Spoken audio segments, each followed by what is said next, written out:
دەوروبەری بنکەی پۆلیسی دارستان و پاراستنی ژینگەی دەربەندیخان کە دەکەوێتە ناوچەیەکی کەشتیاریەوە نیگەرانی ڕێکخراوەکانی تایبەت بە ژینگە و ژینگە دۆستانی لێکەوتوێتەوە و داواکارن بە گیانی بێپرسراوێتیەوە مامەڵە لەگەڵ ژینگەی قەزاکەدا بکرێت. ژینگە و سروشتی هەرێمی کوردستان و ڕێگریکردن لەو کەسانەی کە دەبنە هۆکاری پیسبوونی ژینگە و ناشرینکردنی شوێنە گەشتیارەکان حکوومەتی هەرێمی کوردستان بەڕێوەبەراتێکی تایبەتی بە ناوی بەڕێوەبەراتی پۆلیسی دارستانی هەرێم دروست کرد.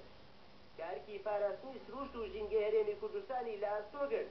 لەو پێناوەشدا توانیان بە ئەندازەیەکی باش ژینگە و سروشتی هەرێمی کوردستان و ناوچە شاخایی و شوێنە گەشتیارەکان بپارێزن و کەسانی سەرپێچیکار و ئەوانەی دەبنە هۆکاری پیسبوونی ژینگە ڕوبەڕووی یاسا بکەنەوە.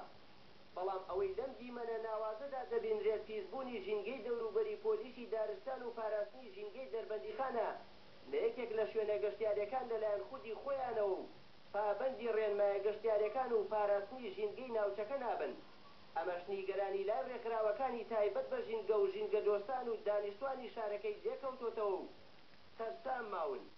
کاتێک کەسێک یان لایەنێکی پەیوەندیدار دەبێت بە هۆکار بۆ تێکدان و شێواندنی ژینگە ئەوە ئێمە داوا لە پۆلیسی دارستان دەکەین کە بۆ بەڕووی سزای یاساییان بکاتەوە. بەڵام لەم کارەدا کە پۆلیسی دارستان بۆ هۆکار بۆ تێکدان و شێواندنی ژینگە دەبێت ئێمە داوا لە کێ بکەین بە بڕوای ئێمە ئەگەر لایەنێکی پەیوەندیدار بە ژینگە نەتوانێت ژینگەی چواردەورەکەی خۆی پاک ڕابگرێت ئەوە ناتوانێت ژینگەی خەڵکی تری ڕابگرێت. وتەیەکەیە کە دەوترێت ژینگە ژیانە کاتێک ئەگەر ژینگە ژیان بێت چۆن دەبێت مرۆڤەکان بە هاو گرنگی ژینگە نەزانن. وەڵاتی خەڵک چاو لە ئەوانە کە ئەگەر ئەوان نەتوانن ژینگەی دەوروبەری خۆیان پاک ڕابگرن ئەی چۆن سبێنێ ئەچن داوا لەسەر خەڵک تۆمارەکەن کە ئەو کەسە کە باوەڕین سەرپێچی ژینگەی کردووە. من لێرە داوان لێ یەکەم کە پۆلیسی دارستان و ژینگەی دەربەندیخان لەخۆیان دەستێ بکەن ئەو ساکە بڕۆن سزای ئەو کەسانە بدەن کە ڕاوەکەن یا هەر سەرپێچێکی ژینگە ئەبن.